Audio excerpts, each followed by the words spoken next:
আসসালামু আলাইকুম, welcome to my channel. আজ আপনাদের সাথে শেয়ার করব গ্রিন মুগ ডাল রেসিপি। একদম সহজে টেস্টি গ্রিন মুগ ডাল রেসিপি তৈরি করে নিতে পারবেন। আসুন দেখে নেওয়া যাক কীভাবে তৈরি করছি। সবার প্রথমে এখানে আমি গরম পানি নিয়ে নিয়েছি। এর মধ্যে আমি 200 গ্রাম পরিমাণে মুগ ডাল ভিজিয়ে দিচ্ছি। এটা গ্রিন মুগ ডাল। এটা আপনারা যদি চান নর্মালভাবে ভিজিয়ে রাখতে তাহলে 6 ঘন্টার জন্য ভিজিয়ে রাখবেন। আমি দ্রুত করার জন্য 3 ঘন্টার মতো ভিজিয়ে রাখছি গরম পানি দিয়ে। এটা খুব তাড়াতাড়ি হয়ে যাবে। দেখুন 3 ঘন্টা হয়ে গেছে। 3 ঘন্টা পরে খুব ভালো করে দেখতেই পাচ্ছেন গ্রিন মুগ ডালটা খুব ভালো করে ভিজে গেছে। এবার আমি এটা খুব ভালো করে 3 থেকে 4 বার ধুয়ে পরিষ্কার করে পানি ঝরিয়ে রাখবো। এবার কড়াইতে দিয়ে দিয়েছি 2 চা চামচ পরিমাণে ঘি। ঘিটা খুব ভালো মতো প্রথমে আমি গরম করে নেব। ঘিটা যখন খুব ভালো মতো গরম হয়ে যাবে পর্যায়ে এর মধ্যে 1/2 চা চামচ পরিমাণে গোটা জিরে দিয়ে দিলাম আর দিয়ে দেবো একটা পেঁয়াজ কুচি। খুব ভালো করে এবার আমি গোটা জিরে আর পেঁয়াজটা একটু ভেজে নিচ্ছি। খুব বেশি লাল করে পেঁয়াজ ভাজবেন না, একটু হালকা বাদামি করে পেঁয়াজটা ভেজে নিতে হবে। ঠিক যেভাবে করে আমি দেখিয়ে দিচ্ছি ঠিক সেইভাবে করে একবার করে দেখুন। এই গ্রিন মুগ ডালের রেসিপি দুর্দান্ত স্বাদের হয়। দেখুন খুব ভালো করে আমি পেঁয়াজটা ভেজে নিয়েছি। দেখতেই পাচ্ছেন পেঁয়াজটা ঠিক এরকম পর্যায়ে আসলে এর মধ্যে যে মুগ ডালটা আমি ধুয়ে রেখেছিলাম সেই মুগ ডালটা এর মধ্যে দিয়ে দিলাম। মুগ ডালটা দিয়ে খুব ভালো করে এবার 2 মিনিট ঘিয়ের সঙ্গে মুগ ডালটা খুব ভালো করে ভেজে নিতে হবে। এইভাবে যদি একটু ভেজে নেওয়া হয় তাহলে মুগ ডালের স্বাদটা অনেক বেশি ভালো আসে। তাই জন্য চেষ্টা করবেন এইভাবে করে নেওয়ার। এখনও পর্যন্ত আমার চ্যানেলটা যদি সাবস্ক্রাইব না করে থাকেন তাহলে অবশ্যই করে সাবস্ক্রাইব করে দেবেন। দেখতেই পাচ্ছেন খুব ভালো করে আমার 2 মিনিট হয়ে গেছে ভেজে নেওয়া। এবার আমি এর মধ্যে দিয়ে দেব লবণ। এখানে আমি 1 চা চামচ লবণ দিয়ে দিচ্ছি আর দিয়ে দেব 1/2 চা চামচ পরিমাণে গুঁড়ো লঙ্কা। খুব ভালো করে আমি লবণ আর গুঁড়ো লঙ্কাটাও মিশিয়ে দিচ্ছি। অবশ্যই করে এই পর্যায়ে লবণটা ব্যবহার করবেন, তাহলে ডালটা সিদ্ধ হতে সময়টা কম লাগে। দেখতেই পাচ্ছেন খুব ভালো করে আমি মিশিয়ে দিয়েছি। রেসিপিটি ভালো লাগলে অবশ্যই একটি লাইক করে দেবেন। দেখুন খুব ভালো করে মিশিয়ে দেওয়া হয়ে গেছে। এ পর্যায়ে এর মধ্যে আমি পানি দিয়ে দিচ্ছি। এখানে আমি 750 ml পানি দিয়ে দিয়েছি।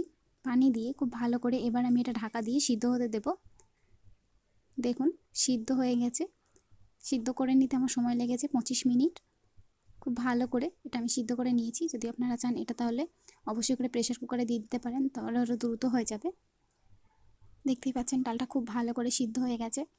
এবার আমি এটা একটা সাইডে নামিয়ে রেখে দেবো। সাইডে নামিয়ে রাখার পরে আমি এখানে সরিষার তেল দিয়ে দিয়েছি 4 চা চামচ পরিমাণ। এটা আমি সরিষার তেলে করছি। দিয়ে দিয়েছি গোটা জিরে 1/2 চা চামচ পরিমাণে আর 3টে শুকনো লঙ্কা। খুব ভালো করে শুকনো লঙ্কা আর জিরের আমি একটু ফোড়ন করে নিচ্ছি। নেওয়ার পরে এর মধ্যে দিয়ে দেবো 2 চা চামচ পরিমাণে কুচি করে নেওয়া রসুন। রসুন কুচিটাও খুব ভালো করে আমি জিরে আর শুকনো লঙ্কার সঙ্গে একটু ভেজে নিচ্ছি। খুব বেশিক্ষণ না, এটা আমি 30 সেকেন্ড মতো একটু ভেজে নেব।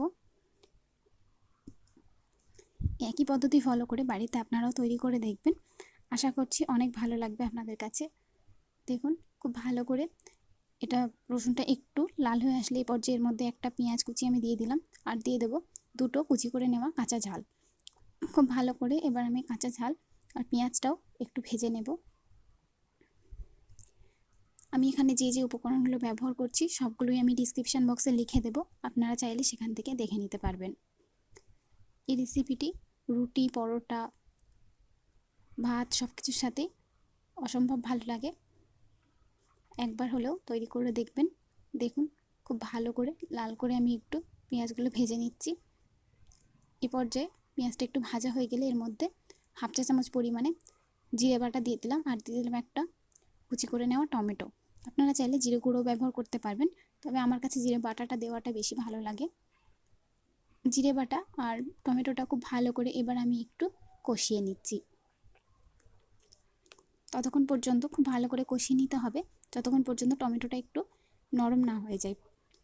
টমেটোটা খুব ভালো করে আমি একটু এভাবে ভেজে নিচ্ছি। এভাবে যখন একটু টমেটোটা নরম হয়ে আসবে দেখুন এই পর্যায়ে আমি এর মধ্যে 1/2 চা চামচ পরিমাণে লবণ দিয়ে দিয়েছি আর দিয়ে দেবো 1/2 চা চামচ পরিমাণে লাল লঙ্কার গুঁড়ো আর 1/2 চা চামচ পরিমাণে হলুদ গুঁড়ো। অবশ্যই করে লঙ্কাটা বুঝে দেবেন।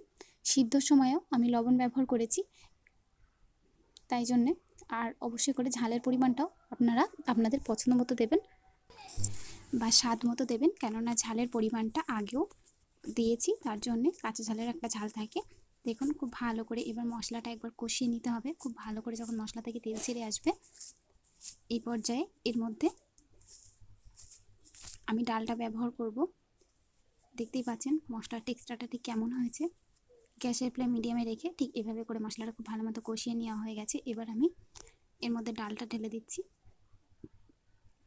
দেখুন ডালে কিন্তু খুব বেশি পানি নেই, আমি সামান্য পরিমাণে পানি এর মধ্যে আর অ্যাড করব, একদমই সামান্য।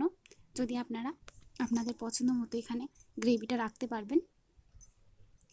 আপনারা চাইলে এটা একটু পাতলাও করে নিতে পারেন অথবা এইভাবে ঘনও রাখতে পারেন, সেটা আপনাদের ইচ্ছে মতন করবেন। এই ডালটা একবার এইভাবে রান্না করে দেখুন, খেতে অনেক বেশি ভালো লাগে। আশা করছি রেসিপিটি আপনাদের কাছে অনেক বেশি ভালো লাগবে।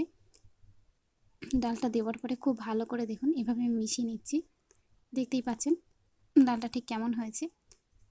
রুটি পরোটা সব কিছুর সাথেই তো এটা অসম্ভব ভালো লাগে, ঝটপট তৈরিও হয়ে যায়। দেখুন খুব ভালো করে আমি এটা আরও 2 থেকে 3 মিনিট একটু ফুটিয়ে নিচ্ছি। 2 থেকে 3 মিনিট খুব ভালো করে এটা একটু ফুটিয়ে নেওয়ার পরে গরম গরম সার্ভ করতে পারবেন। দেখুন ডাল রেডি হয়ে গেছে। গ্যাসের ফ্লেম আমি বন্ধ করে দেব। গ্যাসের ফ্লেম বন্ধ করে দিয়ে আমি এটা সার্ভ করে দেখাচ্ছি।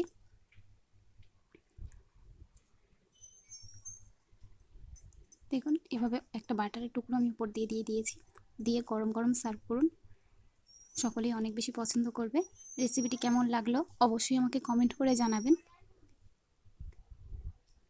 আজকের মতন এই পর্যন্তই, আবারও চলে আসবো এরকমই টেস্টি রেসিপি নিয়ে।